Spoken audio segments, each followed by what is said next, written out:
Hey, everybody. Have a little time before I need to go get dinner ready to go, so I thought I would hop on and see how everybody's doing. I'm going live on YouTube. I'm also on Instagram. I've got both of these windows open and ready to go, and then I've also got my Patreon ready to go.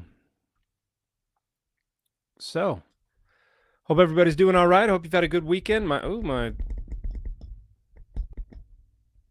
microphone's a little wobbly. I'm gonna have to tighten it up here in a little bit. Escapades of Jeff, feeling better. I'm feeling a lot better than I was, but I'm still not out of the woods.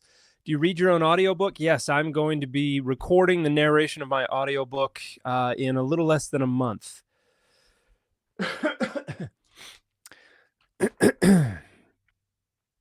Hey, Dan, how come some Lord's Prayer translated as sin and others translated as trespass or debt? Is there a difference? I'm pretty sure.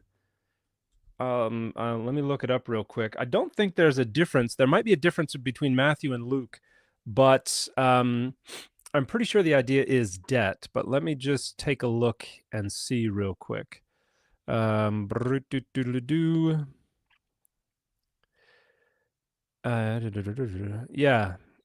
Philema. That should be debt.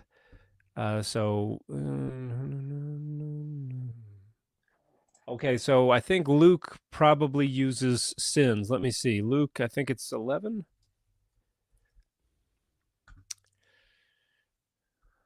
Is that what it is? Yeah, the Lord. There we go. Hamartia. Yep, Luke 11 uses sins. So a lot of times people will kind of pick and choose which they like from each between Matthew and Luke and cobble together their own Lord's Prayer that doesn't really match any of the ones that's actually in the Gospels.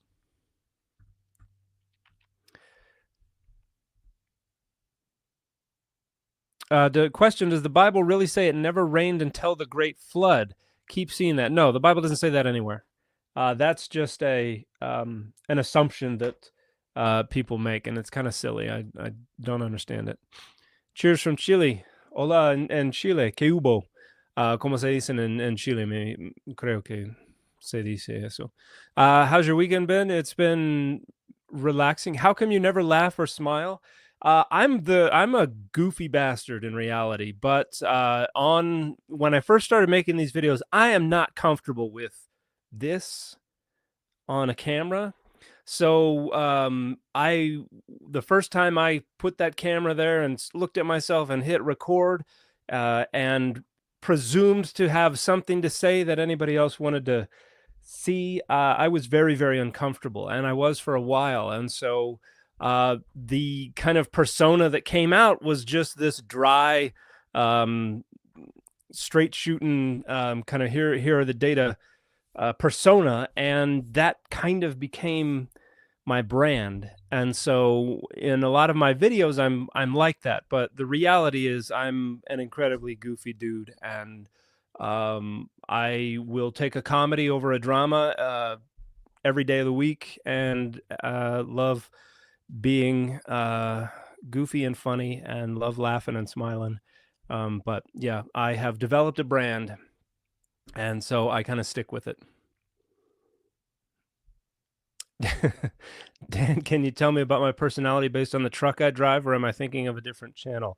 You may be thinking of a different channel, but unless you've got truck nuts, in which case I can say quite a bit about your personality. 1Q Isaiah A 53:11 reads, "Out of the suffering of his soul he will see light." Could one read light as resurrection? Perhaps it's not in the MT. Perhaps why it's not in the MT. No, I don't think that's what's going on there. But there's also an argument that ra'a is a different verbal root. I would have to go look up. I think that's, who is that? That might be.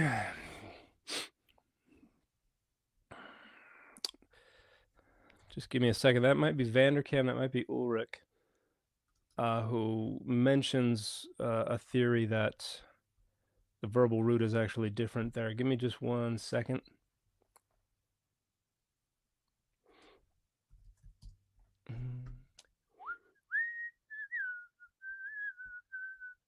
I saw a TikTok video recently while I'm looking this up that that was kind of making a joke about that song "Lips of an Angel" by Hinder, and now that song's been stuck in my head for the last couple of days.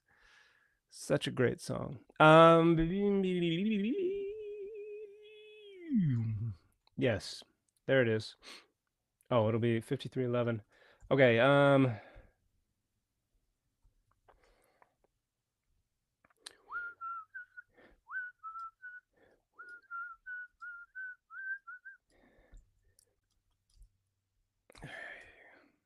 Come on. Sorry, I'm having trouble with the search function here in this PDF. But he says he's going to talk about this variant more in the next chapter. So let's get to the next chapter. That's Jeremiah. Oh, there we go. The MT reads out of his 1Q Isaiah B agrees with 1Q Isaiah A, 4Q Isaiah D in the LXX reading. He shall see light. In light of the 1Q Isaiah B reading, one's immediate judgment might be that the MT has simply lost the word or, and this could be supported by the fact that ra'ah virtually never occurs without a direct object. On the other hand, one might be suspicious of yar'ah or as a lectio facilior.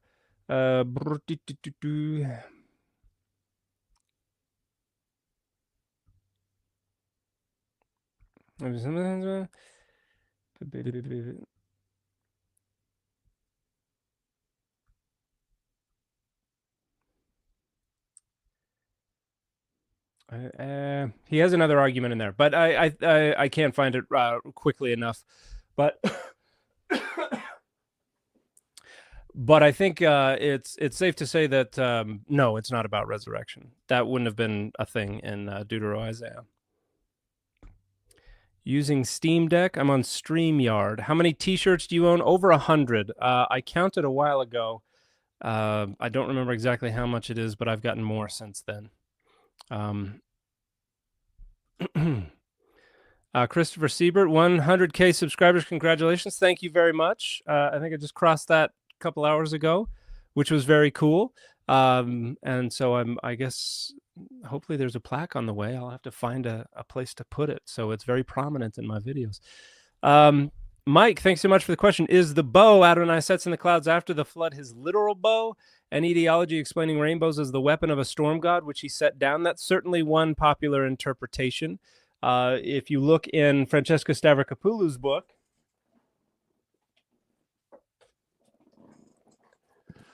God and Anatomy, there is a different reading which understands bow as a euphemism. So there are a few different ways to understand it, but the idea that this is like a hunting bow or something like that, or a warrior's bow that is now being put away is certainly a common interpretation. But let me just see if I can find what she has to say about the bow. 173, 174, is that what we're talking about? And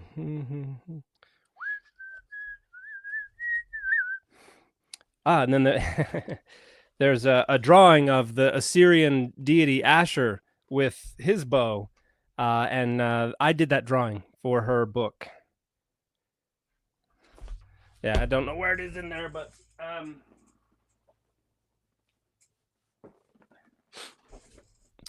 that is certainly a popular interpretation. Thank you, Ronan of Stag, for the super sticker. I appreciate it. Chrissy Fiction, have you seen an uptick in viewers this past week as you've delved into topics where religion and politics intersect, and are you prepared for an influx of comments that disagree? So I usually get an influx of viewers as well as angry comments every time I engage that intersection of politics and religion.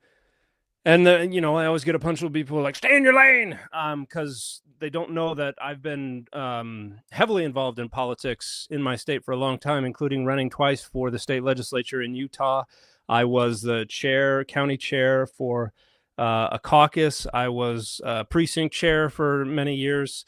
I've quite qualified to speak about politics, but every time I talk about the intersection of religion and the Bible and politics, I get a bunch of that crap. So it's nothing new. It happens every time I wade into those discussions. So I expect it, and I welcome it because people got to learn.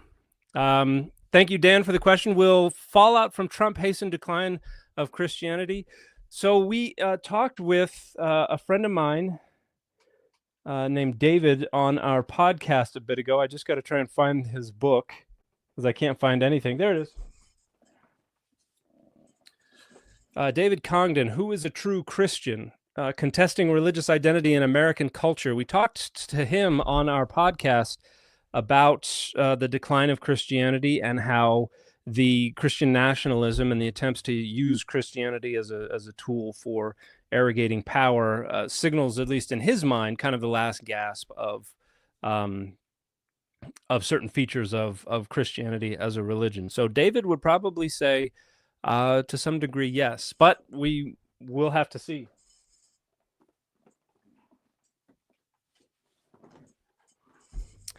But that is a great question. Thank you. And now I have neglected my Patreon subscribers. I apologize as usual. Who's the most underrated Hebrew Bible scholar, i.e. doesn't get enough public attention but was significantly influential on you? That's an interesting question. The ones that were most influential on me, I think, get plenty of attention. But I really like Joel Burnett's book, A Reassessment of Biblical Elohim. That was influential on me as I was writing my second master's thesis and my doctoral dissertation. And Joel has not gotten a ton of attention, but is a wonderful Hebrew Bible scholar. I think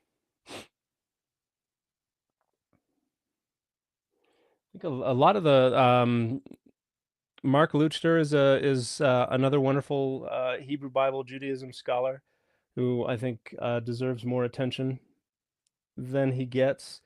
There are another one. Oh gosh. And here's where I'm being asked to remember names, which is like the worst thing in the world for me to do. Just give me 1 second.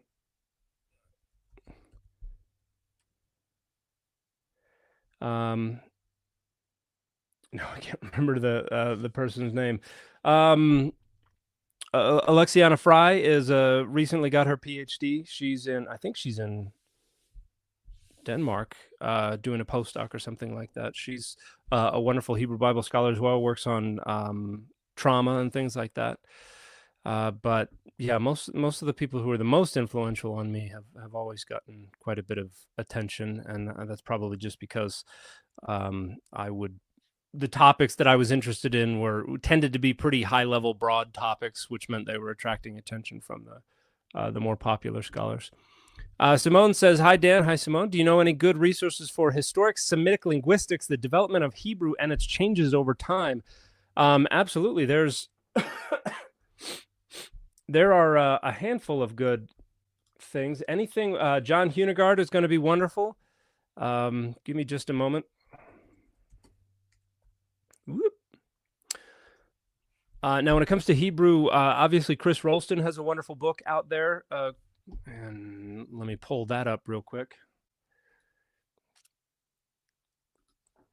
See, now I'm going to have to pull up a dozen books.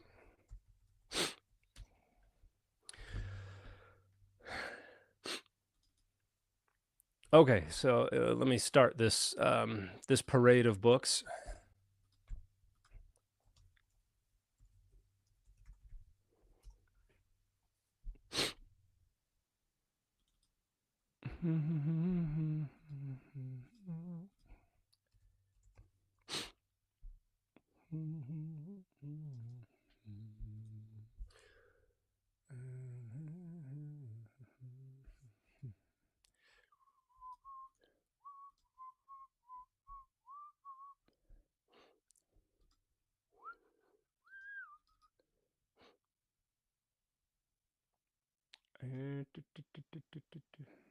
Okay.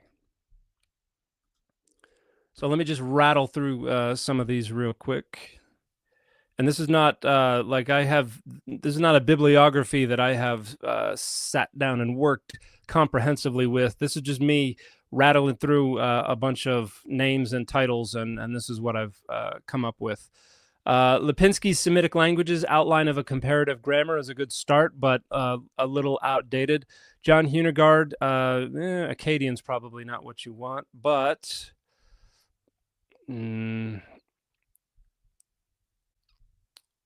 this is a dictionary. Okay, so this is a Hunegard article, Proto-Semitic Language and Culture. That's probably not exactly what you want. Comparative Semitic Linguistics. Oh, here's probably what I was looking for. The Semitic Languages, second edition, edited by Hunegard and Patel. That's going to be probably the most comprehensive when we're talking about all the Semitic languages.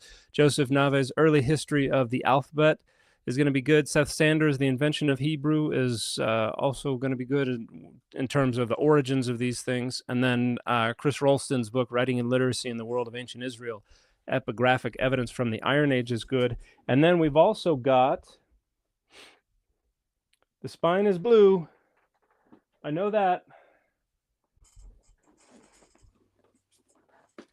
Let me get rid of that.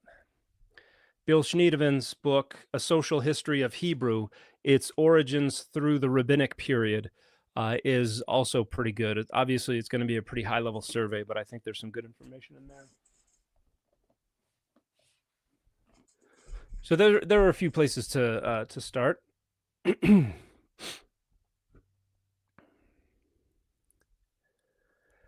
Jacob Bennett asks, any update on the Biblical Studies Consensus Survey you're conducting? I am still waiting to hear back from somebody so that I can submit all the documentation to the approving bodies for human research at my institution and at my sister's institution. So I'm gonna have to ping somebody this coming week about that. But as soon as we hear back from them, then everything else is all ready to go. We can submit that and hopefully get approval before too long.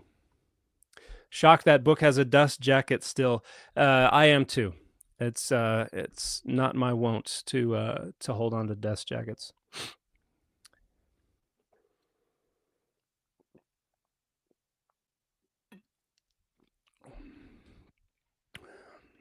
Are you planning a book tour? Yes.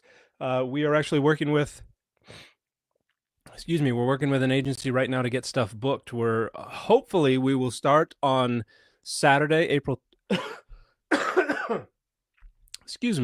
Hopefully we will start on Saturday, April 26th in Chicago. And then over the next week, we will then travel to I'm sorry, I can't tell if I'm bleeding or not. If this just a scab on my lip. Over the next week, we will then travel to Seattle, to Portland, and to LA, and then we'll come home for a couple of days, and then the idea will be to hit Dallas and then Atlanta, and then one or two places between Nashville, DC, Philly, and New York. We haven't figured the last part out. And then I will also be doing at least one event in Denver, and then I'm going to Clarkdale, Arizona, where I have family that owns a bookstore. So I'm going to be doing an event in Clarkdale, Arizona, right next to lovely Jerome, where I have had family living for many years, and then we'll have a few events after that in Salt Lake and Utah counties as well.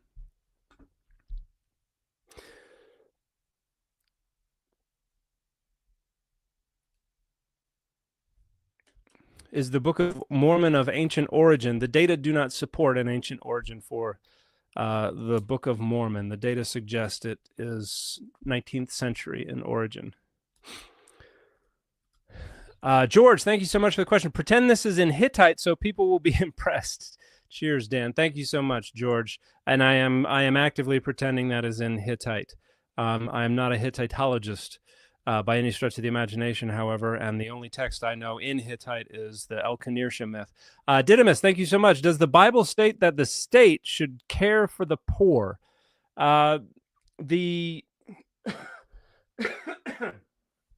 We certainly have in the Hebrew Bible the expectation that the state care for the poor. Now, the relationship between the palace and the temple, or the state and the priesthood, is a squishy one in the Hebrew Bible. It's not incredibly clear. By the time of the New Testament, nobody who's writing anything that ends up in the Bible has any political power at all, and so they're not really dictating anything to the state. But I would think that because an awful lot of Christians, at least followers of Jesus in the early period of Christianity's history, would have been poor, yeah, they probably would have wanted the state to do that kind of thing. So I would say it supports that. I don't think there's any part of the Bible that that rejects that or says the state should not care for the poor. Like you have a lot of libertarian ideas that the Bible says it should all be voluntary and should be through the church and all that kind of stuff, and that's just pure and utter nonsense. That's just people making up rationalizations for why they shouldn't have to pay taxes, and those people need to grow the hell up. Wellerson Oliveira. Hey, Dan, greetings from Brazil. Greetings, Wellerson. How the Catholic tradition of the woman in Revelation being Mary, the mother of Jesus, began. That's a difficult one. I don't think I know off the top of my head the origins of the identification of that woman with Mary, but certainly you have a desire, once the Bible is out there in circulation and people are interpreting it, to identify figures and symbols with known quantities. And so there aren't really other women out there that if you want to say, well, this has got to be somebody, who's it going to be? I mean, Mary is as good a choice as any other. So I think it probably was a pretty organic development, probably fairly early in the history of Christianity, but I would have to look up how exactly that took place. But let me just poke around for just 1 second.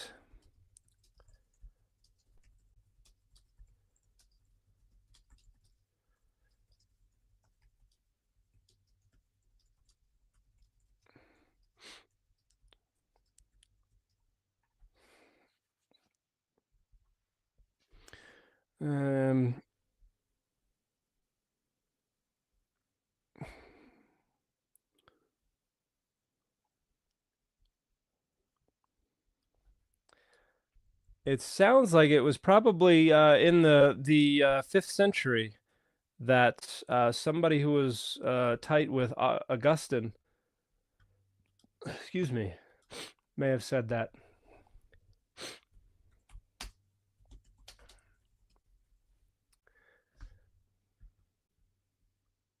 So in it looks like 437 CE, Saint Quodvoldeos identified the woman in Revelation 12 as the Blessed Virgin, noting, "Let none of you ignore that the dragon is the devil. Know that the virgin signifies Mary, the chaste one, who gave birth to our chaste head."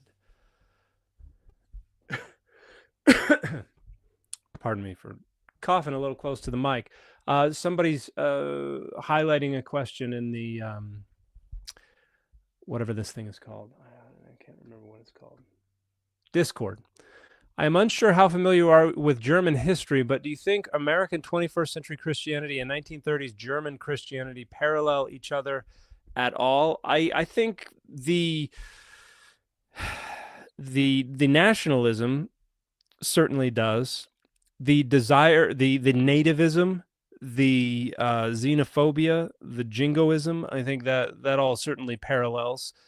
I think if you got more granular than that, you would find an awful lot of differences. But on the surface, yes, absolutely. There's an awful lot about the insular identity politics and the role of Christianity in that nationalism that I think is pretty parallel.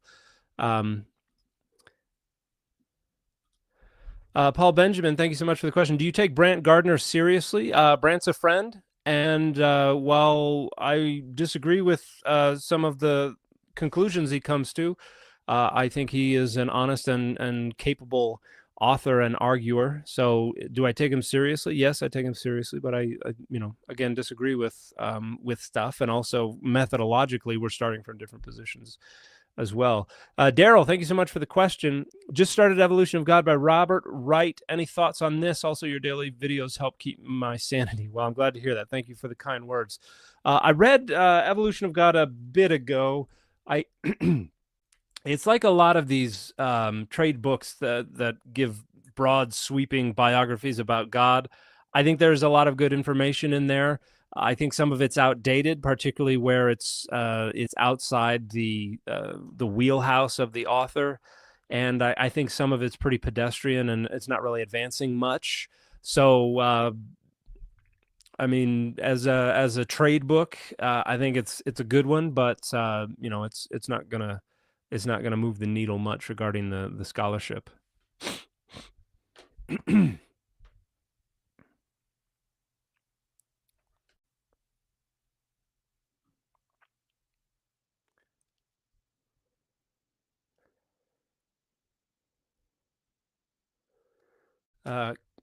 Caleb on Instagram asked, "Did Jesus ever speak against homosexuality?" No, but Jesus did, in some places, endorse a very, very conservative sexual ethic, and up to and including advocating for celibacy. And can fornication be presumed as homosexuality? No, I don't think fornication is addressing that. Fornication, porneia in Greek, predominantly in its early usage, was a way to refer to specific types of illicit sexual activity, usually adultery or sex work. And it became kind of generalized to any kind of sexual activity that was considered illicit by a social group. And so if you had to sit down and rattle off all the things that counted, there would have been very large, very different lists depending on who you're talking to. So could it have included homosexuality and some of the use that we find in the New Testament? Sure. But could you say this use right here, that includes homosexuality? I think that would be pushing it quite a bit. But thank you for the question. Yudhisthira, thank you so much for the question. Always enjoy your channels. Well, I appreciate the very kind words. Fascinating for me how religion evolved to fit the needs of society. I'm not a Christian. Yeah, there are... there's been a lot of research on that kind of stuff. If you want to check out something like Ara Norensayan's Big Gods, that talks an awful lot about what he calls moralizing gods and how they relate to large societies. I would also recommend The Ritual Animal by Harvey Whitehouse, Imitation and Cohesion in the Evolution of Social Complexity, which is about how ritual, one of the elements of this thing that we've labeled religion, actually goes well beyond the boundaries of that thing we label religion and is a fundamental element of human sociality to begin with. So this is a great discussion of the role of ritual in creating social complexity and keeping societies together. But then he also goes on to talk about how it creates challenges for society and for things like science and what we can do to try and improve things. So that's a really good book.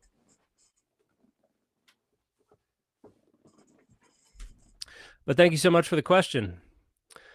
Silent Mandible, thank you so much. Scrupulous Mandible here. Anything in the Bible where one person and or animal is punished either during life or afterlife for the sins of another? If not, is there anything that would imply this could happen? You do have places where one person and places where an animal are punished because of the sins of another, and that is in Leviticus 18 and Leviticus 20. We have these sexual sins, and most of them are prohibiting a man from taking a specific sexual partner. And in Leviticus 18, there's one general punishment for everybody. Everybody will be cut off. Now, Leviticus 20 is a repetition of most of what's in Leviticus 18, but now we're itemizing the punishments. We're saying this gets this deserves this deserves this. There's an awful lot of death penalty. And in all of these things, whoever is taking the submissive role, overwhelmingly a woman, but not in every case, their agency, their consent is irrelevant. It has to do with the agency of the active sexual agent, who is the man in all but one instance. But in all of the instances, it is both parties who are punished, and frequently by the death penalty. The only time that a woman is prohibited from taking a specific sexual partner is when that partner would be an animal. And that is because that's the only sexual partner that a woman could take that is lower than her on the socially conventionalized hierarchy of domination, because sexual agency flows downhill, not uphill. And so it's always the person who is above on that hierarchy whose agency matters.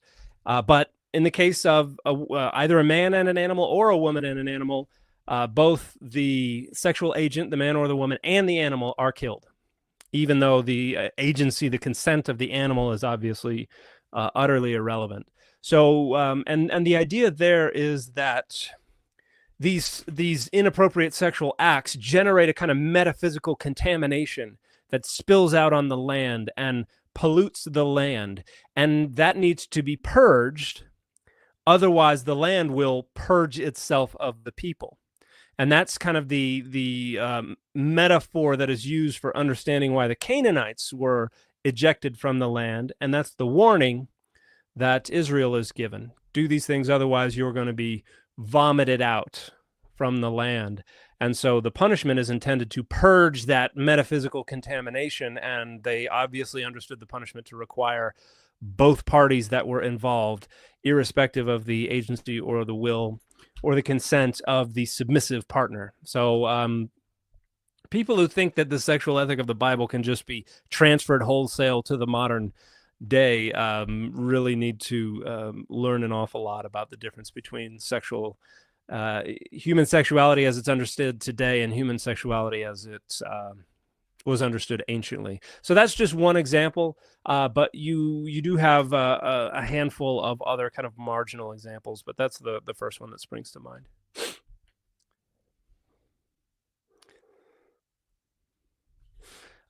AB Wolf on Instagram says, "What, Dan live? Awesome. I appreciate the kind and humbling words. Question, there's a verse in Numbers that sounds like they're describing how to do an abortion if your wife cheats. Can you explain it?" So that's Numbers 5, that's known as the Sotah, or the ordeal of bitter waters. I am not one of those who would suggest this is instructions for an abortion for a number of reasons. But to begin, basically what it says is this: if a man suspects his wife is cheating on him but doesn't have any evidence, he can take her to the temple before the priest with a heave offering or a wave offering. I forget which one it is. Those could be the same thing. And the priest writes out a curse and then takes a jug of water, takes some dust from the temple floor, throws it in the water, scrapes the ink of the curse off of the writing surface into the water. And then the woman is supposed to pronounce this curse, drink the water, thereby internalizing this curse. And then if she is innocent, the text says she will conceive. And this is the reason that I don't think the authors of this ritual did not have a pregnancy in view or in mind, is because the blessing is fertility. She will conceive. It is a future tense. The curse is that basically her womb and her genitals will become disfigured, which in the ancient world, that imagery was associated with infertility. So basically, she'll be cursed with infertility. Now, the verb that is used to refer to what will happen to the womb is a verb that is not very well understood, but there's a cognate verb in another Semitic language where it can mean sprout. And so some people interpret this to mean it will swell up. Some people interpret it to mean something's going to come out. In other words, it will expel whatever is inside. So there are folks who would interpret this as, this is some kind of abortifacient, a magical abortifacient, because water and dust and ink don't an abortifacient make. And no, they didn't have enough lead in the ink in this time period to cause an abortion. That's an asinine attempt to try to historicize this. But some people argue that's an abortifacient, so what's going on there is a ritualized abortion. I don't think that is the best interpretation of the text. When we look at the early rabbinic discussions, they actually have a debate about whether or not it would even be appropriate to submit a pregnant woman to the Sotah. Now, the temple didn't exist at the time, so they weren't about to do that.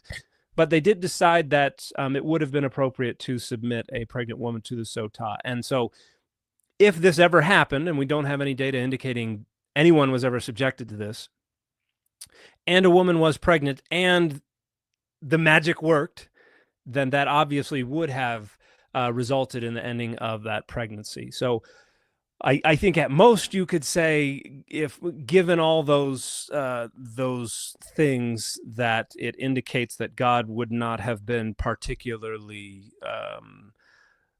sympathetic to the life of a fetus. But that's not a surprise. Throughout the Hebrew Bible, a fetus is treated more as a piece of property than a full legal and moral person. Anyway, and my forthcoming book, The Bible Says So, What We Get Right and Wrong About Scripture's Most Controversial Issues, there is a chapter where I talk about the question of abortion. And I talk about the sotah in Numbers 5. I think briefly, I just start off saying, by the by, I wanted to talk about this, yeah. Numbers 5 is unlikely to be a recipe for abortion, but do we have a good idea what the biblical author's position on abortion may have been? Does the Bible say abortion is murder? And then I go on from there to talk about what is supported by what the Bible is, what's in the Bible. Have you had any dialogue or used the work of my Hebrew Bible professor, Dr. Will Gaffney? I've spoken with Dr. Gaffney before. I have read her work. I don't know that I've probably cited it a time or two, but I don't know that I've done any sustained engagement with her work. Does your wife get exasperated at your T-shirt count? Mine does. Not really. She came through and color coded everything for me. She was getting annoyed with that, so she has color coded things. But do more whistling, please. That was lovely. Agree, the whistling was very lovely. I don't remember what I whistled, but I've never. This is a weird thing about me. I whistle by sucking in, and everybody I know that I've ever talked to about that has been like, "You animal, what's wrong with you? You're supposed to whistle by blowing out." So,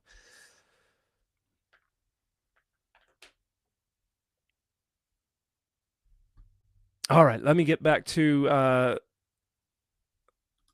some of the paying customers. Rando behind a keyboard. Thank you so much for the question. Is there a book-by-book Bible companion from a critical/historical perspective that you would recommend? Those would be commentaries. Like a book-by-book companion. Not really. You could get yourself a study Bible. The SBL Study Bible is the one that I'm currently recommending, but as soon as the 6th edition of the new Oxford Annotated Bible comes out, I will probably recommend that. These have explanatory notes throughout on the bottom. Every book also has an introduction, which is going to talk about dating, which is going to talk about authorship. It's going to talk about, they don't say rhetorical goals, but it's going to talk about genre. It's going to talk about ancient and cultural contexts and rhetorical goals. So that would probably be the closest to what you're looking for in a single volume. So I would recommend a good study Bible. But commentaries are if you want to deep dive into any given passage or word or something like that, I would go with commentaries. And those two do tend to get pretty pricey though. My favorite are Hermeneia, Anchor Yale Bible, OTL, NTL, so Old Testament Library and New Testament Library, and the International Critical Commentary. Those are the 4 that I will usually go to first when I have a question. Somebody says, good night from London. Good night from London, or good night to London from here. It's been, I was in London in October of 2023. Lovely place. Always love visiting. I need to get back.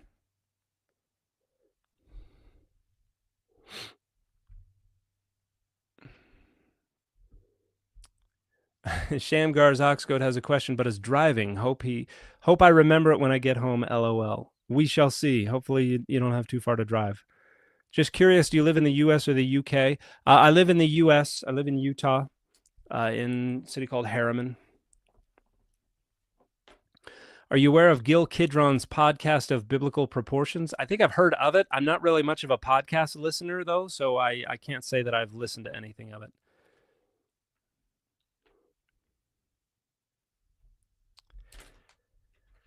Ever thought of translating your work to Brazilian Portuguese? I'm a professional translator and I volunteer. I have had some people reach out and offer to ask if they can translate my stuff and create their own channels for it. I'm a little wary of that right now in terms of the videos that I produce. I'm not opposed to it on principle, but right now I don't have I'm still trying to catch up with an awful lot of stuff. There's a lot of stuff that I want to do with my content, with my channel, before I start doing stuff like that. But I do need to do more content in Spanish. I know that there will probably be translations of my book into other languages, including hopefully Brazilian Portuguese. So there will be translations.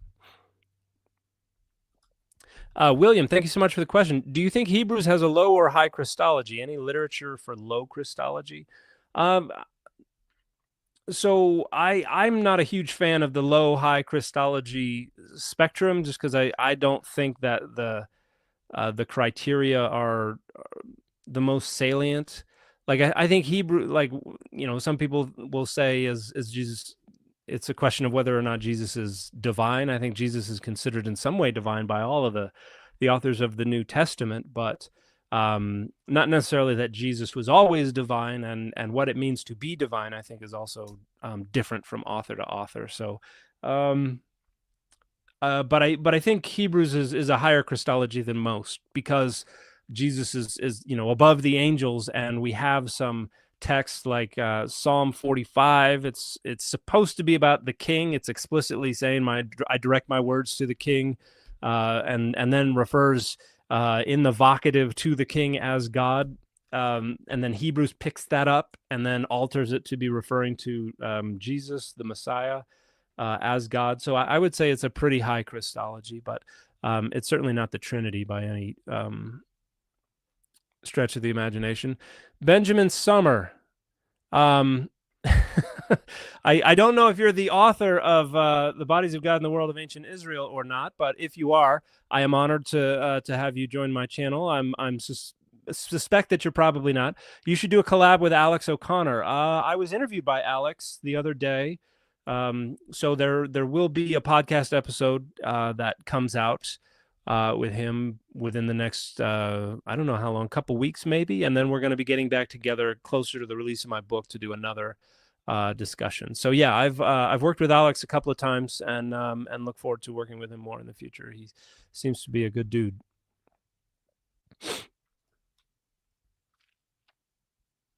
Christspiracy, not trying to push its agenda, but have you seen it, and thoughts on how the text might speak to the killing of other species for food? Love your work, dude. Thank you so much for the kind words. I've watched some scenes from Christspiracy, and I'm not incredibly impressed. I don't think it's a very robust argument, and I think it's being a little squishy with the data, and not incredibly transparent regarding some of the people that they're talking to. But yeah, I don't think there's support for the notion that Jesus condemned the sacrificial system. I think most scholars are gonna reject that. Jay, thank you so much for the question. I just saw that you did a live stream with Justin Sledge. Yes, that was a bit ago. I hope that went well. It did. I really enjoyed talking with Justin. I would love to be able to talk with him again. I participated in his course on Agrippa, and it nearly broke my brain. Well, those are the best kinds of courses, I think. Yeah, I can imagine an online course he puts together is going to be quite sturdy. Buzz Troy, thank you so much for the question. Hey, Dan, happy Sabbath. How was church today? I stayed home because I still have quite a bit of a cough and congestion and stuff like that. And I get really annoyed when kids, adults and kids come to church sick and get everybody sick, because my kids get sick. Every time I see a kid with a snot nose in primary, I'm like, all right, well, I guess my kid's going to be sick for the next week. So I am strict about staying home when I am sick. What are your thoughts on Alex O'Connor's thoughts on Mormonism being his choice Christian religion? Hopefully Alex does not think I'm speaking out of school for saying this, but we talked about that, and obviously it was a joke. However, he did use it as a springboard, an opportunity to talk about how fascinating he thought Mormonism was, particularly in conjunction with this engagement with an evangelical Christian who doesn't take Mormonism seriously. So, obviously Alex O'Connor is not, about to convert to Mormonism. It was a joke, but I think Alex, I am glad that he takes seriously that there's a lot more going on in Mormonism than a lot of people are aware of. So I was glad to see him kind of give Ruslan a little bit of a hard time while he was laughing. Okay, it sounds like Shamgar got home. He says, hey, Dan, in the NT, I think Jude, we have a reference to Enoch and how humans just after other flesh, i.e. angelic beings. How does this work with regard to other demigods like Hercules, Dionysus, etc., who are human god children? Would that count as lusting after other flesh and be frowned on? What about Jesus and arguably Samson, who likewise was a human god hybrid? Is it only a problem... Excuse me. Is it only a problem if humans go after God/divine beings and not an issue the other way around? I hope that makes sense. Well, obviously, what the author there is talking about is the Enochic tradition, where the rebellious angels go lusting after human women. So it's bad in that regard, but at the same time, Jude turns it around and says that was the problem with the men of Sodom and Gomorrah and the cities of the plain. They were trying to cross that boundary between angelic flesh and human flesh. So yeah, I think that would be applicable. I think the author of Jude probably would not have been very happy with folks like Hercules and Dionysus either, if they were very aware of them. But the Enochic tradition, the Greco-Roman Jewish traditions, may have been more salient to them. And so, yeah, it's I think it's a problem both ways. And this was actually something that was debated during this time period, the sexual compatibility of angels and humans. In fact, there is a wonderful paper, if you give me just 1 second, phenomenally difficult to access. It is from the Journal of Jewish Studies. It's from 1972, so it's kind of old, but Philip Alexander is a wonderful scholar who wrote the Targumim and early exegesis of sons of God in Genesis 6, and talks about how in the rabbinic literature and the Targumim, you seem to have a few different positions being taken by these folks on the sexual compatibility of angels and humans. So some of the people reinterpreted Genesis 6 and said, no, it was just that angels would appear while men were having sex with their own wives, or the angels would transform into flames of fire, and that was how they engaged in intercourse, because evidently fire is more sexually compatible. I don't know. And then there were other people who would say, no, angels can't rebel. It's about humans. So you have a bunch of different takes on what's going on there. But this is something that's going on around the time that the letter of Jude is written. So Jude is obviously participating in the what's the deal with the sexual compatibility of angels and humans debate in this time period. Dan Smith, thank you so much for the question. Can you explain creds in cognitive science of religion? Yes, creds, credibility enhancing displays. This is where a person, in order to try to advance their standing within a social group, will find the behaviors and the actions that are considered to be costly signaling, signals of your faithfulness, your commitment to the group and its own mores and standards and its own standing. And then what you do is you ratchet up the cost.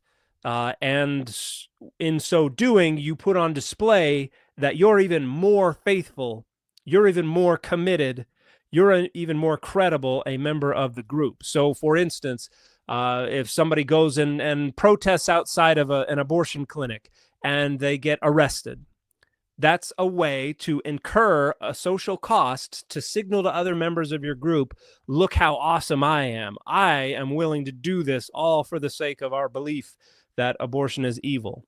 So that's an example of that going on. So anytime somebody goes out and incurs costs on behalf of a movement or an ideology or a dogma or a group or something like that, whether they're conscious of it or not, there's a degree to which they are driven by the expectation that their actions and the costs that they incur will improve their standing within the social identities that are important to them.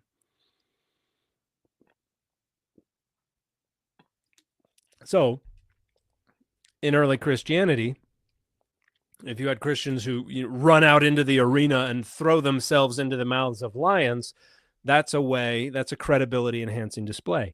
Now, they don't get to benefit from from the enhancement of their credibility, but their legacy is what they anticipate will be improved, and many times they have family and things like that that benefit from it.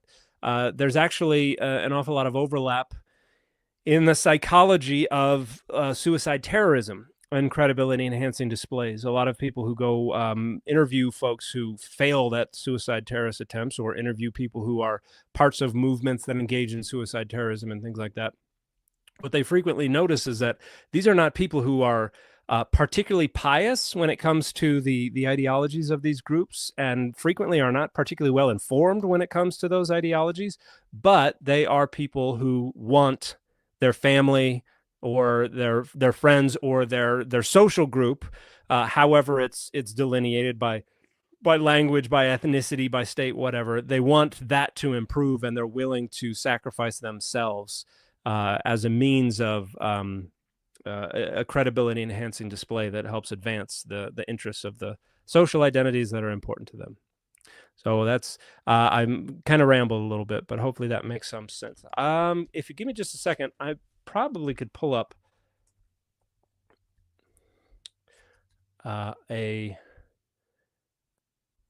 suddenly I can't spell.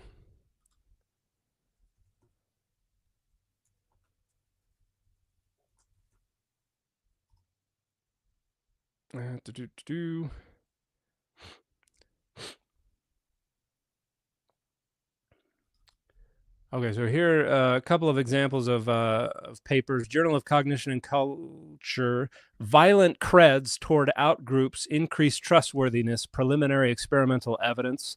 That is a 2020 paper that's discussing credibility enhancing displays. Cruds and Catholic Scandals, Experimentally Examining the Effects of Religious Paragon Behavior on Co-Religionist Belief. That's from the journal Religion, Brain, and Behavior from 2019. So you can find a lot of different research on this kind of stuff. But thank you for a great question. Sebastian Elder, thank you so much for the question. What are your thoughts? What are your thoughts on using AI to analyze the biblical text, or just text in general? I think there are definitely going to be ways we can use AI to extract greater insights into biblical text. I also think there are awful ways to try to use AI to analyze the biblical text. Somebody, I've seen people posting images of Jesus doing a backflip over a table in a temple, and they're like, the AI image prompt was Jesus flipping over tables in the temple or something like that. And I don't think that's actually the prompt that was given, because I think most AIs are well enough trained to know the context, but it does highlight something about language, that you need to bring in knowledge about context and how language is used in order to be able to adequately interpret stuff. And AI is just not going to be able to do that an awful lot of the time. I don't think AI is ever going to be able to achieve significantly new insights. I think it's going to be able to help crunch numbers and analyze stuff, but I don't think you're going to see much imaginative, creative exegesis when it comes to AI. But yeah, I think there will be awesome things that come out of it, and I think there will be awful things that come out of it, unfortunately. Thomas Brown, thanks so much for the question. Dan, what is the scholarly consensus of the meaning of the veil being torn down in Matthew 27:51? I always see Protestants argue that the verse signifies the end of public revelation / need for prophets. I don't think that's what's going on at all. I think the idea is that God's presence, God's availability is no longer separated from us by the cult, by priesthood and things like that. That Jesus's death has put an end to that compartmentalization, and God's presence will be in the future available to all. I think that's probably a better reading than the notion that this means the end of prophets and things like that. I think that's a post-biblical thing. Sank, thank you so much for the question. Could you talk a little bit about Rahab mentioned in Psalm 89:10, Isaiah 51:9 through 10, and Job 26:12? Are there parallel myths in other Semitic cultures? Yeah, so Rahab is a chaotic sea monster. Leviathan is basically parallel to that.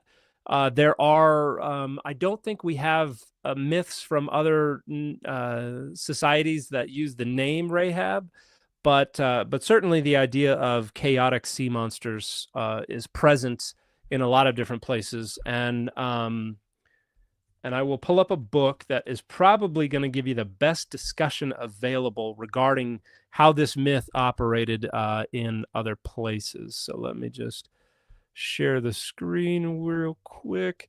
Here we go. Noga Ayali Darshan, the Storm God and the Sea, and then we got the subtitle here, The Origins, Versions, and Diffusion of a Myth Throughout the Ancient Near East.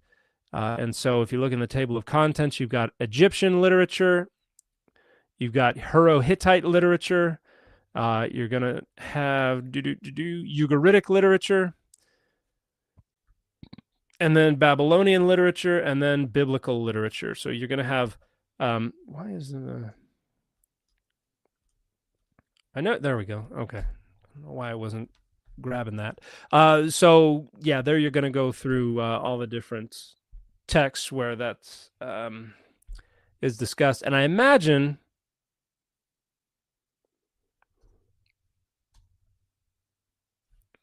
okay, Rahab as a divine name, yeah, that's discussed on several pages. So there's going to be plenty of discussion of Rahab in that book. That's probably the most recent, the most thorough, the best discussion of those traditions. Eric, thank you so much for the question. Hi, Dan, love your work. I appreciate it very much. Thank you. Your video about God's Father in Deuteronomy 32, 8 through 9 is really interesting to me, but I can't find more than a couple articles on it. Is there research you can point me to? There's not a ton, just because there's the, hang on just a second.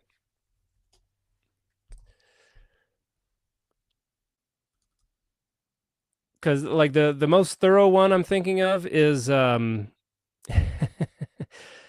is all in modern Hebrew by Ronnie Goldstein, A New Look at Deuteronomy 32, 8 and 9 and 43 in light of Akkadian sources, but it's entirely in modern Hebrew, and that was awful for me to have to try to slog through and translate bit by bit because my modern Hebrew is awful. That's one of the recent ones. Another one was published in, I want to say 2009, 2010 by a scholar whose name I no longer say because they were convicted of possession of child pornography and spent a couple of years in prison in Europe. And so I never cite them or even say their name anymore. So unfortunately, that was another discussion.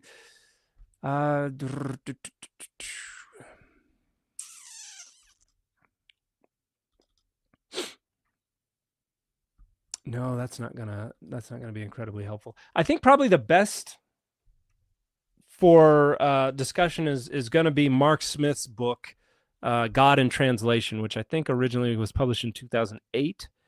And there's a pretty lengthy discussion of like Psalm 82 as well as Deuteronomy 32, 8 and 9. But I think one of the books I'm going to have to write at some point, probably not my next book, but one of the books that I'm going to have to write at some point is going to be on the divine counsel. And I'm going to have to talk about the way the divine counsel is represented throughout the Bible. And so, yeah, I'll be talking at length about that. Although my forthcoming book, The Bible Says So, available for pre-order now, audiobook, hard copy, ebook, I do have a discussion of Deuteronomy 32, 8 and 9 in there. It's, it's only a couple of pages. But this passage indicates the nations of the earth were divided up according to the number of the children of God. On the surface, the text seems to be identifying Adonai as one of those children of God. After all, you inherit property from someone else, not from yourself. There are some other clues within this idea of the number of the children of God. The text doesn't tell us precisely what that number is, but for a few different reasons, scholars are pretty confident it was 70. And then I go on from there. So Yeah, but it is something that's, I don't think there have been many monographs that have directly discussed that passage and the significance of the distinction of Adonai and El. But I do have I have a 1-hour online class that I taught that's available at Maklelan.org, Maklelan.org, on Adonai and El and their original distinction. So I talk about that to some degree, but it's certainly not a lengthy academic article.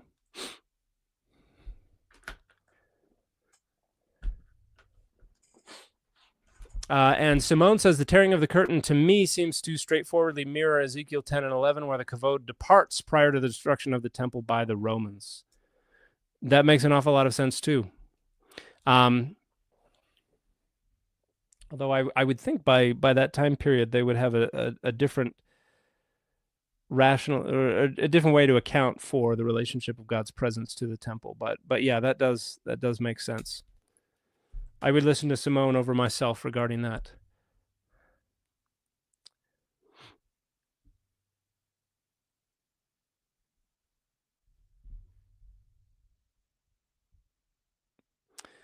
Any recommendations on where to start learning about cognitive linguistics as a total amateur? Yeah, there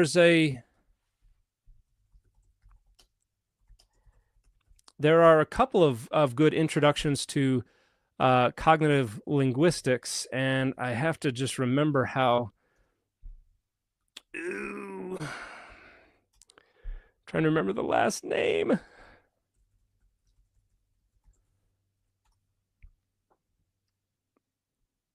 There we go, Evans. I think I had Vivian in my head because I think that's Evan. The first name is Vivian. Yes, it's Vivian. Evans. There have been a couple introductions to cognitive linguistics by Vivian Evans, and as well as a cognitive linguistics reader that was published in 2007. Cognitive Linguistics: An Introduction by Vivian Evans and Melanie Green from 2006, I think is going to be a pretty good introduction that will take you through most of the basics.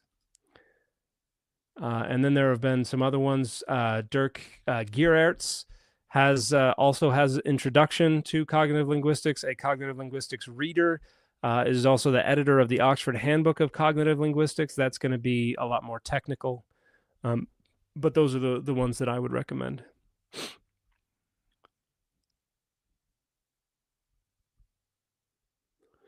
Dan, did you see the Jubilee surrounded with Alex O'Connor today? Thought of you, would love your commentary on it. I didn't watch it. I did see it. Alex did share it. I don't know how I feel about those things, but I don't know when I'll get around to watching it.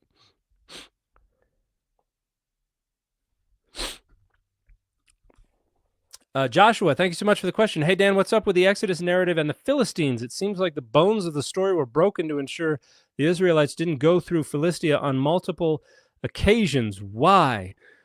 Well, because the story originates in a period when there were Philistines in the area, but during the historical Exodus, any possible historical Exodus, the Philistines would not have been around because they don't arrive until the 1100s. So it seems like the bones of the story were broken to ensure the Israelites didn't go through Philistia on multiple occasions. And so the folks who are writing the story are writing it in a way that has them staying away from Philistine territory because they don't possess those lands, and so they've got to come up with an explanation for how God could give them all those lands and not include the lands of the Philistines. And they just weren't aware that the Philistines weren't in the land when back when the story was set. But yeah, that's an anachronism, talking about the Philistines in connection with the Exodus narrative. And Simone says there's a bit in Bavli Yoma, I think, which ridicules the Sadducee for believing that the presence of God resides in the Holy of Holies, based on the text of Leviticus requiring smoke from the incense to fill the sanctuary to prevent Aaron from looking on God and dying. So if that's still able to be ridiculed at that time, I think there's still a cultural memory of that idea being current. Fair enough. Yeah, and I talk about that in my book as well. That it's not that God is immaterial and invisible. It's that it's deadly to look at God. So you got to fill the room up with smoke so that nobody can see God. You got a lot of people going, okay, what's going on here? Aside from the sin of empathy, what are the lesser known sins? The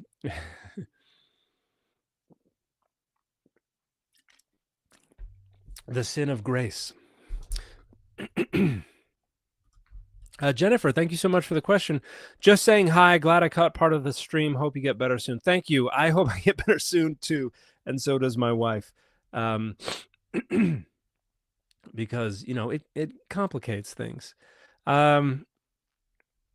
And I'm sorry that I'm not staying caught up on the Instagram side of things. Dr. Maklelan, you shared credentials with us the other day. Yes, a little tongue-in-cheek response to somebody who was saying I made up or just purchased online all of my degrees. Are you working on any other degree at the moment? No, I've done all I've done all the degrees I'm going to do, unless for whatever reason at some point I am highly incentivized to get a JD, at which point it wouldn't be the worst thing in the world to have. But I don't have any plans. Prophetic 777, thank you so much for the question. Mormon scholar is like being a flat earther lecturing NASA on proper satellite placement. There's a lot of irony orbiting the conversation. As I've always made clear, my Mormonism is irrelevant to my scholarship. I've demonstrated that numerous times over, and people are going to assume what they're going to assume. And as we've seen, people are going to be flat earthers, irrespective of how much data is given to them, and people are going to think Mormons are incapable of critical thought, no matter how much data is given to them as well. So thank you for the question. Wellerson, thank you for coming back. Hey, Dan, was Sodom actually a real city? We don't have any indication it was, but like it wouldn't be like having a story about this place called Sodom. Certainly, it's certainly plausible that it was a real city. And it seems that Genesis 14 seems to identify Melchizedek as the king of Sodom. And if you want a discussion of that, Bob Cargill's got a wonderful book, Melchizedek, King of Sodom, that discusses why scholars think that Melchizedek was at least originally represented as the king of Sodom. So could have been a real city. If yes, how the tradition of it being destroyed by fire from sky may appeared. Probably not an air burst. That the scholarship that was published by those apologists trying to identify this Tunguska-like air burst that took place at Tel El Hammam. That's been overwhelmingly refuted by other experts. So yeah, I don't think that it has to do with an air burst. But cities are destroyed in conflagrations in the ancient world all the time. So having God cause the conflagration is just an incremental step away from the kind of thing that happened all the time to cities anciently. Carmela's Closet, thank you so much for the contribution, the support. I appreciate it. Fernando, thank you so much for the question. Hey, Dan. Hey, Fernando. Nice to catch you live. Good to see you too. Any recommendations for a complete stranger to biblical studies and linguistics on where to start to get a grip on these fields? Not looking to get pro, just amateur. When it comes to biblical studies, what I would recommend, a wonderful start is going to be John Barton's A History of the Bible, the book and its faiths. It is intended for a popular audience. It is a little thick, and it's not written for like a high school audience. It is, written at a decent language register, but it is still very, very accessible. The best history of the Bible out there. So if you want an introduction to how scholars talk about this, this is great. John Barton is my Dr. Grossvater, so he was the doctoral supervisor of my doctoral supervisor. He has long been an Oxford scholar, and he's also an Anglican priest and a wonderful scholar. So I would start with that, and then see where that takes you. And then also I would recommend a good study Bible. The SBL Study Bible is one that I usually recommend. But again, the 6th edition of the New Oxford Annotated Bible will come out within the next year or two, and I think that will also be a good one. Storm Chaser Patrick Pineda, thank you so much for the question. Was Moses a storm chaser? He followed a pillar of fire by night and pillar of cloud by day. What are pillar of cloud and pillar of fire meant to refer to? So Moses wasn't a storm chaser, but Adonai was a storm deity, meaning they were the deity in charge of inclement weather, storms, lightning, thunder, flooding, that kind of stuff. And you see this most clearly in Psalm 29. But this is a divine profile that was probably taken over from Baal, the standard Northwest Semitic storm deity. Now, the pillar of fire and the pillar of smoke are supposed to represent God's presence. And what I personally think is that if you imagine the tabernacle in the wilderness operating during the day and night, during the day, what do you have? You have a big cloud of smoke that's going to be over the temple because they're constantly burning things. During the night, what are you going to have? You're going to have that pillar of cloud is going to be lit up because there are going to be fires burning. And so I would suggest that saying, look, they were attended by a pillar of cloud during the day and a pillar of fire during the night was a way for people who are looking at the Jerusalem temple or whatever temple is operating and seeing, oh, it's lit up by night and there's a big cloud of smoke around it by day, suggesting that indicates God is present there. So I think that's probably what's going on there. If there is some actual connection to anything real going on the ground during the time period when the temple was operative.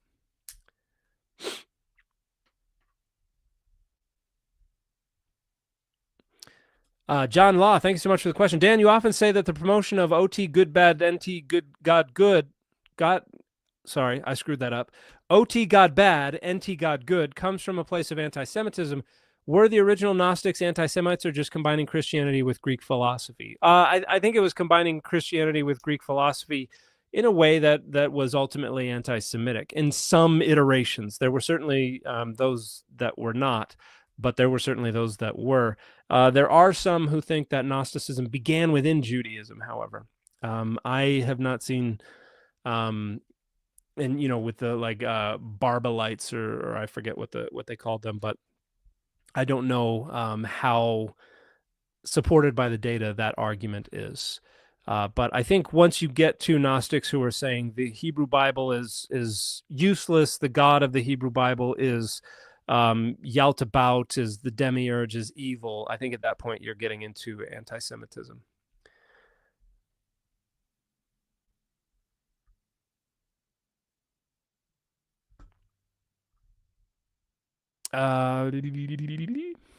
Carmela's Closet, thanks so much for the question. Is it possible that the system of bestowing Jesus' birth date was chosen in order to place his birth during the time of the winter solstice and various pagan festivals?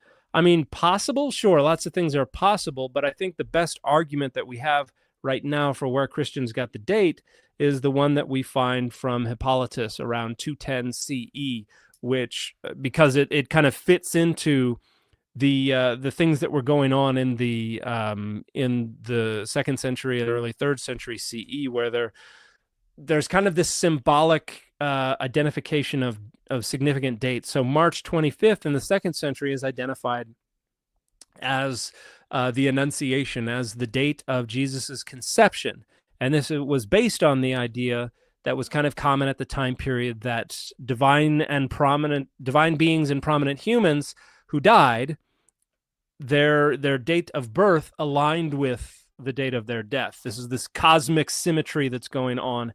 Only with Jesus, they interpreted it. So March 25th would line up with when they calculated the date of the Passover when Jesus died. And so what they did was line up the date of death with the date of conception and say that Jesus was conceived. Mary had the Annunciation event happen on March 25th, and then Hippolytus says, oh, you go, and based on the traditional idea of gestation, you go 9 months later, you get December 25th. Hey, that lines up with the winter solstice. Again, cosmic symmetry.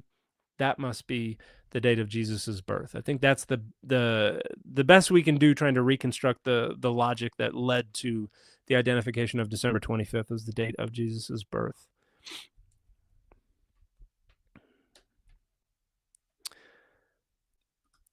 Joshua, thank you so much for the question. Yali Darshan's work is incredible. You recommended it to me. Darshan identifies that the serpent and sea motifs were separate traditions that crystallized after 1800 BCE. Yes, really great discussion there. I'm glad you enjoyed it.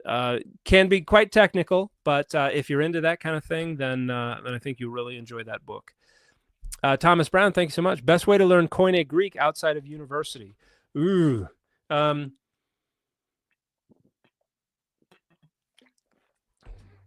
There are some online courses you can take. I taught biblical Hebrew last year, at least part one of a two-part course, and part two is going to start up in March. I haven't done Koine Greek, but there are other folks out there who teach that. So I would say look for, there are some scholars who are associated with like grammars that they've written, introductions to biblical Greek and that kind of stuff that they've written that are out there providing access to videos and things like that. I would say that's probably going to be the next best thing if you don't have access to a university. And there are some institutions and things like that that teach that. Biblingo is an app that teaches biblical Hebrew and biblical Greek that is pretty good, but it's just an app, so it's not going to be as rounded an approach to learning the language as you might get from paying for some kind of institution or scholar to teach it online. So, but it depends on how you learn and how much availability you have and how much money you're willing to spend. But there are a few different options out there.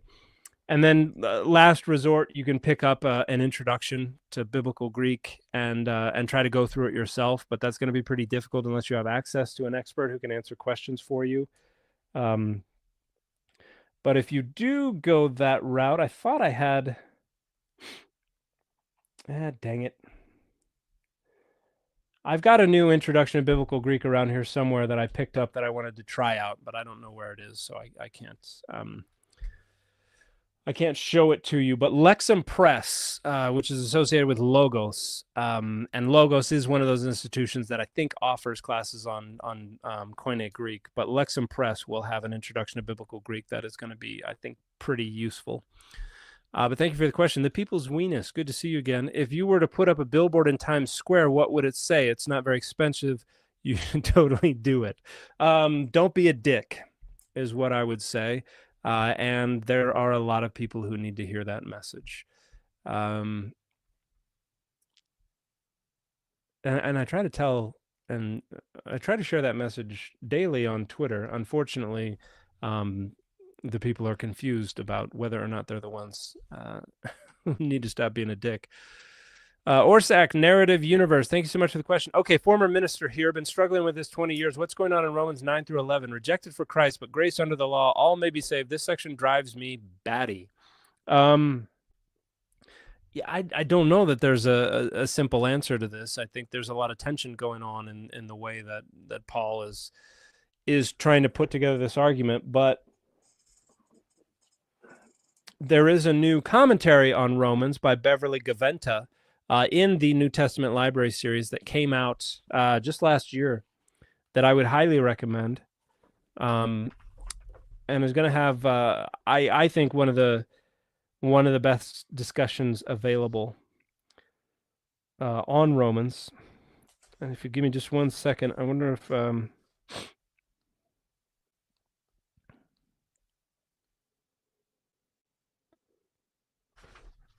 I was wondering if maybe there was a brief summary of what's going on in chapters 9 through 11, but no, it's pretty granular.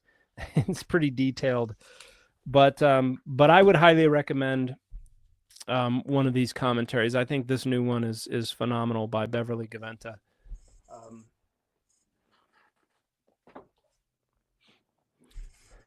And then I'm just going to look and see when the most recent Hermeneia commentary was. Oh, Paul Jewett from 2006. I think that's going to be a good one too. That's going to give a good history of the scholarship. Or not Paul Jewett, Robert Jewett from 2006 in the Hermeneia commentary series is also going to be good, but a little idiosyncratic. But hopefully that helps a little bit. But no, I have no grand unifying key that I can rattle off in 30 seconds that will help someone understand Romans 9 through 11 for all time. I wish I did. That would be nice, though. The Woozle Effect. Thank you so much for the question. I appreciate your approachable, well-reasoned, and compassionate approach to social justice communication. Just wanted to say thanks. Well, that means a lot. I appreciate that. Thank you so much for sharing that. And I'm going to have to go here shortly. I'm going to try to get through these questions because I've got to go get dinner prepared. Joshua, thank you so much for another question. Any potential origins for the Divine Council with the Zuku Festival from Emar and Mari? Seems to have been officiated by Dagon, and they would sacrifice 70 bulls. Darshan has some scholarship on it. It's obviously possible. There's probably going to be some kind of conceptual connection. I don't know if the Divine Council originates in that. I don't think it does. I think it goes. I think it's something that originates in just the projection of human social and bureaucratic institutions on the divine world. Lowell Handy's book.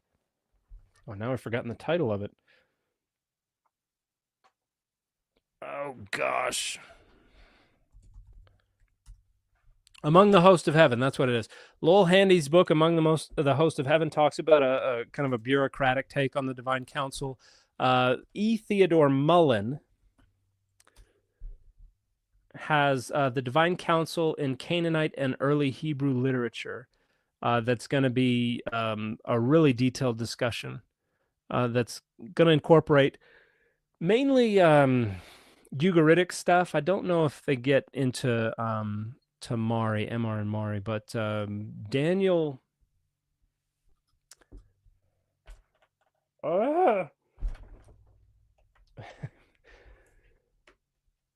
when I'm called on to recall names, that's when everything just goes right out the window. His name's not. Oh gosh. Fleming. There it is. Daniel Fleming probably has the most discussions that incorporate insights from Mari and Emar and stuff like that. But I'm trying to think what might discuss that most directly.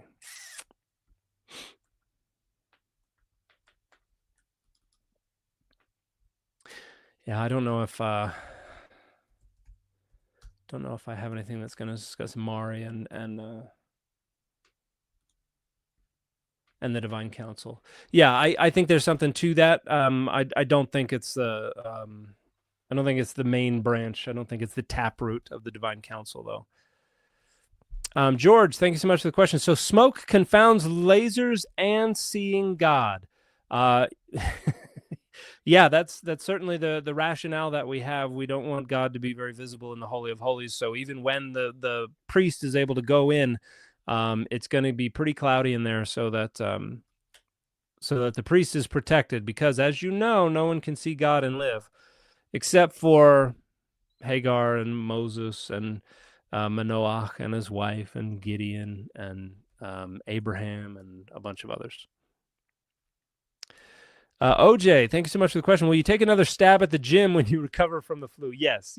I'm kind of deflating a little bit.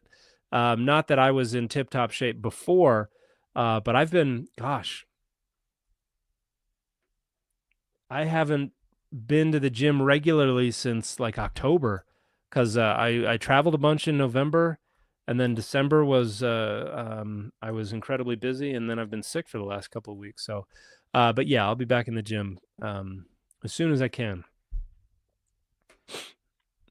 When did Christianity / politicians start using abortion as a voting issue? That was Paul Weyrich and Jerry Falwell, and that started their campaign to get evangelicals riled up about abortion. Started in the mid-1970s after Roe v. Wade. They were scheming about how they could get more political influence from the religious right, so that they could hopefully overturn the requirement that they have to allow Black students into like Bob Jones University and stuff if they wanted them to have federal funding and they knew that white supremacy wasn't a great rally cry, so they decided on abortion instead. What's the injury on your lip? It's a cold sore. I've been sick. When I get sick, my immune system takes a nosedive if I'm sick for too long, and so I get 1 or 2 cold sores a year. Consider getting moderators for your YouTube chat. Yeah, I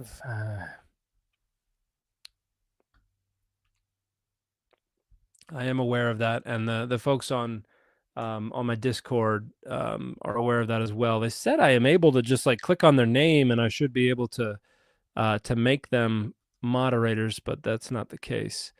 But if there's somebody who needs to go, let me know, and I can facilitate their going.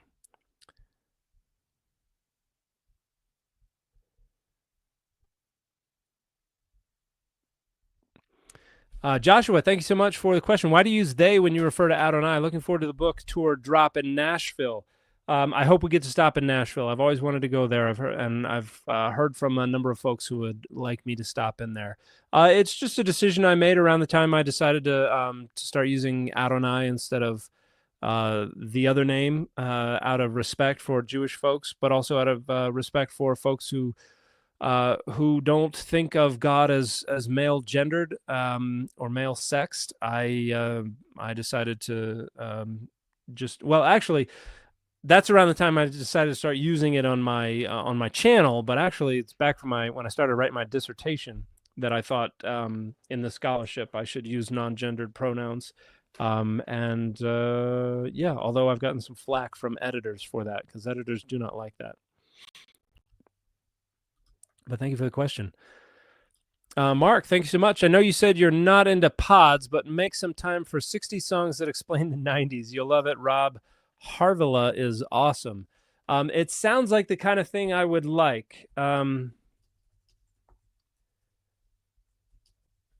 60 songs. Oh, it's a book. And I guess he's got a podcast too then? All right, I will have to check that out. Thanks for the recommendation, Mark. Ihan, thank you so much for the question. Hey, Dan, could you comment on the Essenes? I'd love to know some better context for their ways on anti-slavery practices. Oh, gosh. There's what did I just find?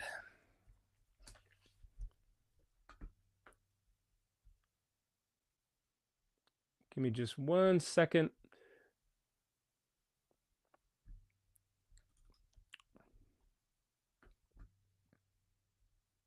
Going to talk about this. There's a scholar named Garnsey who does who has a book entitled Ideas of Slavery from Aristotle to Augustine that I thought talked a little bit about Qumran, but looking at the chapters, classical, Hellenistic, and Roman philosophers, early theologians, Philo and Paul, and then we get into the church fathers. Let me see if we've got any.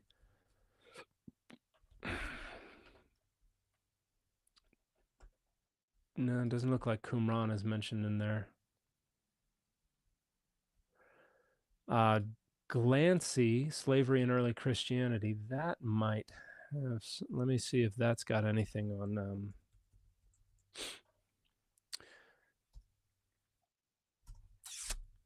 nope, that doesn't seem to mention the Essenes. Jewish Slavery in Antiquity, Catherine Hezer. Let me see if we've got Qumran or the Essenes mentioned in there.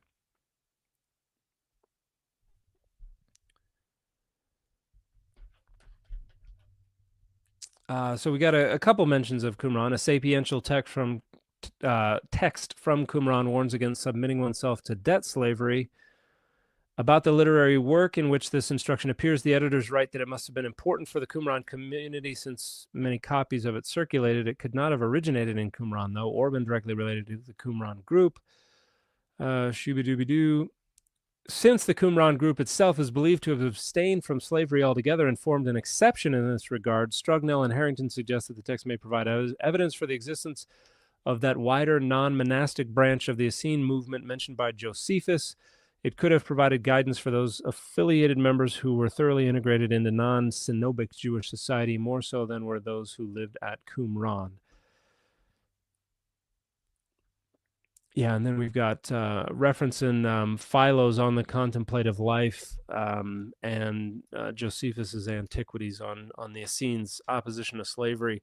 I don't know that we have a ton more than what we can extrapolate from things like the mentions in Philo and Josephus and some of these texts. But I think it's a pretty small community. They have kind of a monastic worldview. They're out in the desert. They're ascetics as well, and so they probably saw slavery as something that was represented as sinful because it was ostentatious, because it also probably violated the notion that all humans were equals. You have Aristotle already talking about how there are philosophers out there saying that slavery is immoral and evil. Because it subjugates humans who are supposed to be equal. You have some Stoics who talk about this concept of equality as well in the 3rd and 2nd centuries BCE. So it wouldn't be surprising to me that some of these ideas about equality trickled down to the Essenes.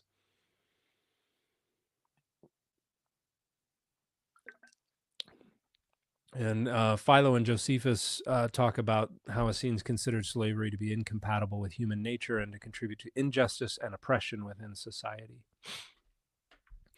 So this text might give you a little bit to go on. Let me share it with you real quick. But off the top of my head, I can't think of any other books that directly address what we've got going on at Qumran.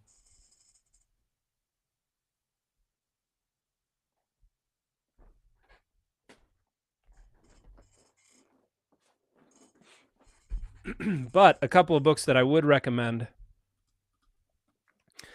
Hector Avalos' book, Slavery, Abolitionism, and the Ethics of Biblical Scholarship, addresses the claim that Christians are responsible for getting rid of slavery. So, that's all attributed to Christians. And then I mentioned Jennifer Glancy's book, Slavery and Early Christianity, is also phenomenal. And then God's Ghostwriters is Candida Moss's recent book on the use of enslaved folks in the writing, the copying, the transmitting of manuscripts of the New Testament. So that's also a wonderful discussion. Rachel Drives Clean Cars. Thank you so much for the question. Thanks so much for your recent commentary with homophobia and transphobia. Some tears have happened. Commentary like this is difficult to find online. I'm sorry to hear that. I know that it is something that is not widely accessible, and when we get on social media, sometimes it seems like it's a minority perspective. But that's one of the reasons I think it's important to share my thoughts on that when I can, and to not mince words about it. So I'm glad it was meaningful for you, and hopefully I can be more vociferous in the future because obviously there are some influences that are not very helpful out there that are going to be retrenching against this kind of thing. Okay, I've been neglecting the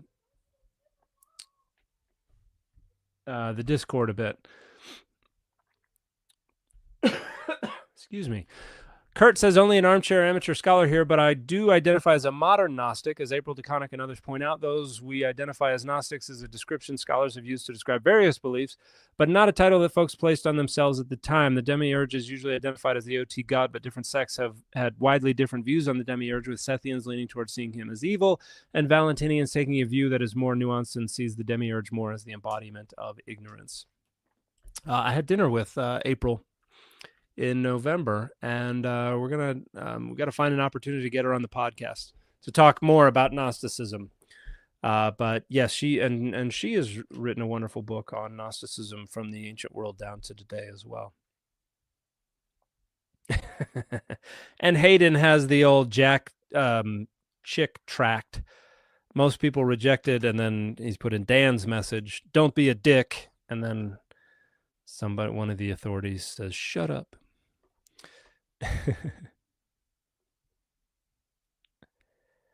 Yeah, I might take you up on that offer, Hayden. I'll be in touch before next time I go live. Jamie, thank you so much for the kind words. Thanks again, Dan. Oh, and we've got good friend here. I hope, Tom, I hope you're still around. 5:34, you might be gone. Tom Stark wrote a wonderful book called, I can't find anything anymore. He wrote a wonderful book called The Human Faces of God, What Scripture Reveals When It Gets God Wrong and Why Inerrancy Tries to Hide It, with a wonderful foreword by J.J. Collins as well. So this was a book that I got a long time ago and really loved, and I've since become friends with Tom, and he also wrote a wonderful response to Paul Copan's Is God a Moral Monster? Tom's response is called Is God a Moral Compromiser? And you can get the second revised and updated edition for free online by just Googling the title. When Thomas calls Jesus my Lord and my God and John, what's going on there? Wonderful question, Tom. I've gotten this question a lot recently. I decided to put it in my book because one of the things that a lot of people say the Bible says is that Jesus is God. So I've got a chapter 17. The Bible says Jesus is God, and I go through and talk about some, not most, not all of the passages that are brought up in this discussion. But I do talk about what's going on in John.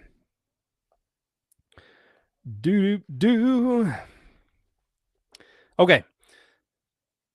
So the first paragraph ends talking about what I think is going on here, and then the second paragraph is more directly about that. The authors of the New Testament, who present Jesus in the most explicitly divine terms, likely understood his relationship to God primarily according to the conceptual template provided by the angel of Adonai, who had God's name in him, and so was authorized to exercise God's power and authority, and even to identify in some sense with God. Other exaltation and incarnation models, like adoptionism or emanation, influence the shape of Jesus' relationship to God. Okay, and sorry. I'm going to start over. Other exaltation and incarnation models, like adoptionism or emanation, influence the shape Jesus' relationship to God took, depending on the particular author. But I think the underlying logic is that of the name-bearing mediator, which is basically the logic of divine images. Just like a divine image or an idol in the ancient world, God's name-bearing mediator transmits God's power, authority, and presence, allowing it to be manifested where it is needed. This is why, according to Jesus in John 14:9, he who has seen me has seen the Father. Jesus is saying he manifests God's presence. And so to see Jesus is to see the Father. This also accounts for Thomas's famous confession in John 20:28, where after seeing and touching Jesus' wounds, he says, my Lord and my God. This is perhaps an allusion to the Shema from Deuteronomy 6:4. Hear, O Israel, Adonai our God, Adonai is one. In the Greek, as in most modern English translations, the name Adonai is substituted with the word Lord. In 1 Corinthians 8:6, Paul seems to read Jesus into a division of the Shema, claiming for us there is one God the Father, from whom are all things and for whom we exist, and one Lord Jesus Christ, through whom are all things and through whom we exist. Thomas may be doing something similar. The repetition of the definite article and the possessive pronoun with each title suggests there is some distinction to be maintained between Lord and God, but at the same time, Jesus seems to be the addressee of both exclamations. The authors of John are not trying to subtly sneak a Trinitarian concept that wouldn't exist for centuries into the text. They're resolving the tension Jesus addressed in John 14:9 when he lamented, have I been with you all this time, Philip, and you still do not know me? Whoever has seen me has seen the Father. At least Thomas finally gets it. Jesus manifests the Father, not because he is the Father, even Trinitarians reject that, but because he is the authorized possessor of the divine name, and just like a divine image, he bears and transmits the Father's power, authority, and even his very presence. So that's my take on that. I am working on another paper right now where I'm going to be incorporating some of Alexei Khadziadonyu's insights from his recent paper on image Christology to talk about how Jesus is the embodiment of God for an Enoch seminar symposium that's going to be taking place in June in Italy. So I'm going to be presenting there, and we will be publishing the proceedings from that conference later. So I'm going to have a more detailed discussion that will be out soon. But thank you so much, Tom, for a wonderful question. Taro with Gord, thank you so much for the question. Can you speak about the rhetoric in Romans 1:2 and the idea that Romans 1:18-32 Paul is quoting somebody else? I don't know that I think there's a good case to make that Paul is quoting somebody else. I think Paul is developing an argument about how wicked the Jewish folks think the Gentiles are, because he's going to flip the argument on them and say, you know, they're deserving of death. And then in chapter 2 is going to be saying, well, y'all kind of suck too. The law condemns all of you, so you're not really better off. But I don't think I've seen a convincing argument that Paul is just quoting someone else in those passages. Do you enjoy the Spawn live-action film? I do not. Unfortunately, I think the cartoon was much better.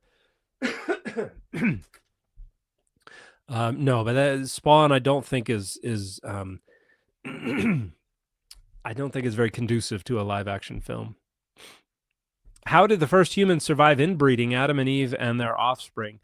They didn't. There are no data that support the historicity of any of that. And even if you look in Genesis 4, the author of the tradition in Genesis 4 presupposes an already fully inhabited world.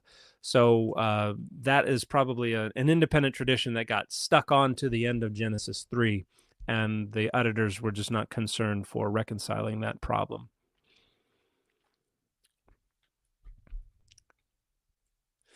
What is the reasoning behind scholars believing the Alexandrian manuscripts? And I apologize for leaving that question up there. What is the reason behind scholars believing the Alexandrian manuscripts are more reliable than Byzantine manuscripts? It has to do with the fact that when we cataloged all these manuscripts and lined them up and looked at the differences between them, overwhelmingly what we see in the Byzantine manuscripts are additions and changes and things where we can account for how they've changed, but change the other direction. Why we would get to the Alexandrian from the Byzantine doesn't really make much sense. And so you have a lot of different text critical principles that have been developed, lectio difficilior, lectio facilior, and all this kind of stuff, where when you see two different readings, you have a lot of principles that you apply to it to arrive at a conclusion about what is the much more likely direction of change. And when you go through all of the variants and look into everything, the Byzantine is just clearly a later and a more changed manuscript family. But there's still debate about that among mainly apologists. Joshua, thank you so much for the contribution. I appreciate it. And Lauren as well. Thank you so much for the super sticker. Lauren says, could you do an episode on Masoretes for your pod? That's a great idea, actually. I think I'm going to write that down. I would have a lot of prep that I would need to do, but I think that's a wonderful idea for a podcast episode. Thank you, Lauren, for the idea. North Pole, thank you so much. I appreciate it. Elvin Taba, will you respond to Inspiring Philosophy's recent YouTube video about you? No. And what are your thoughts about the Gospel of Peter? I don't think it provides anything in the way of reconstructible history for Peter or for the other disciples or for the historical Jesus. I think it's clearly something that something pseudepigraphic. But regarding Inspiring Philosophy, I said, hey, I'm going to need you to engage in good faith. IP demonstrated he was not willing to engage in good faith, and so I blocked him, and I have not thought about him since until people bring him up in comments. But no, I've not watched any video that he's published since I blocked him. I am not going to, and no, I'm not going to respond.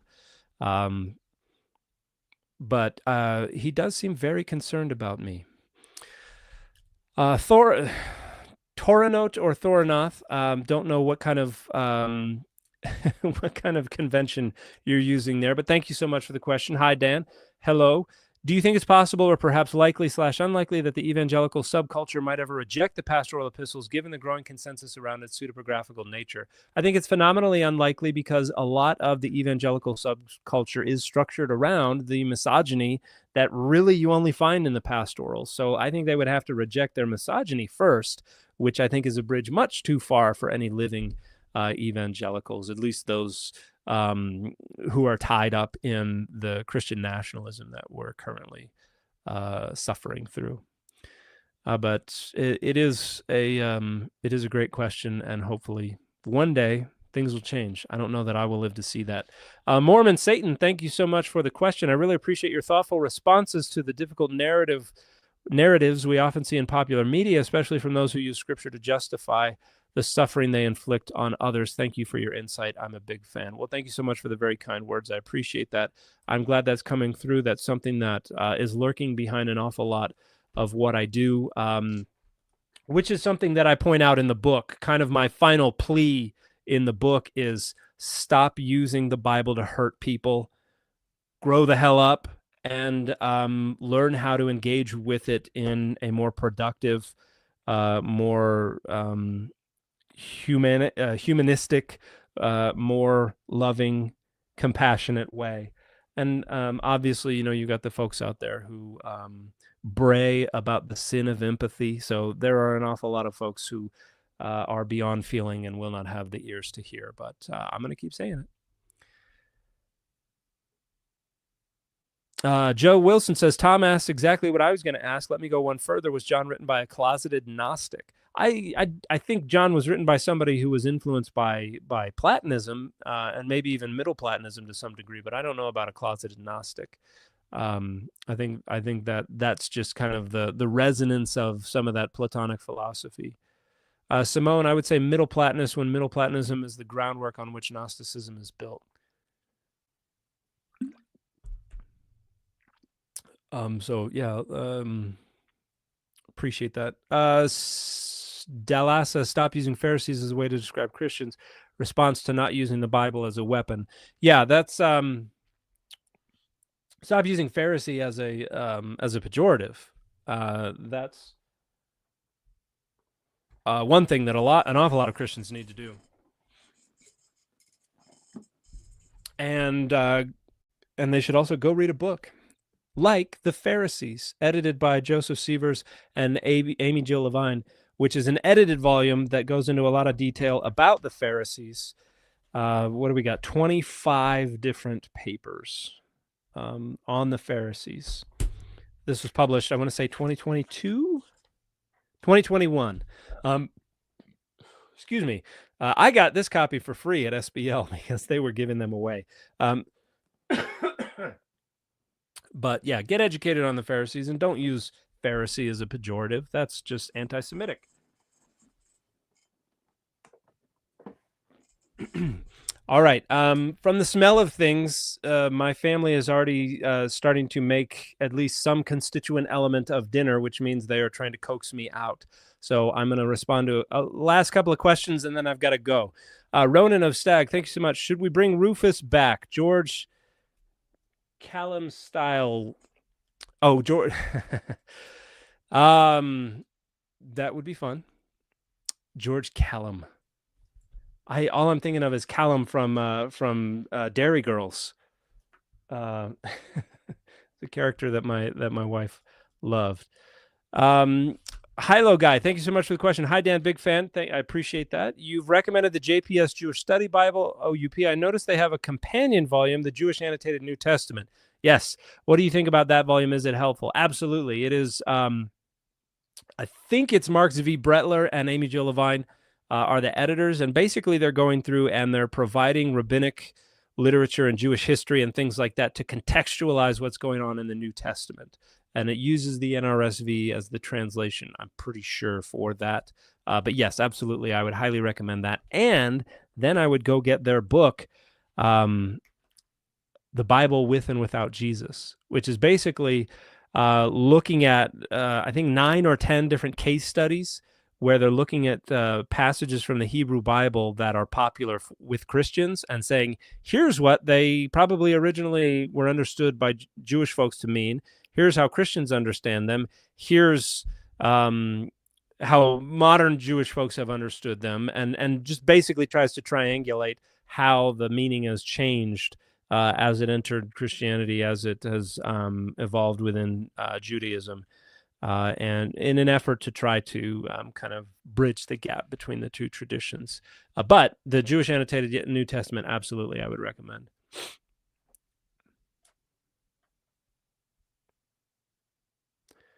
And then Simone sounds like is endorsing the Pharisees volume. The Vered Noam paper in that volume is absolutely fantastic and a good intro to textual criticism of the rabbinic literature.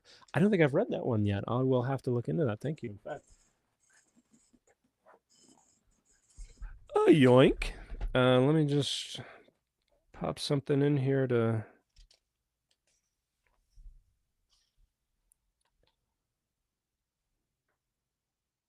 There it is. Pharisaic halakha as emerging from 4QMMT. Awesome. Thank you for the recommendation. All right. Thank you, everybody, so much for your time and for your attention, for the support, for some wonderful questions. I appreciate it very much. You all make it possible for me to be able to do what I do for a living, and that means the world to me. So thank you so much. I hope you have had a wonderful weekend. I hope you have a good week ahead of you. I'm going to have some interesting news coming up in a couple of weeks that I'm pretty excited about, that may have me traveling out to the East Coast. So I'll keep you all posted on that. But I hope you have enough food on the table. I hope you have a warm, safe place to spend the night and people around you who love you. And I will see you all around. Bye, everybody.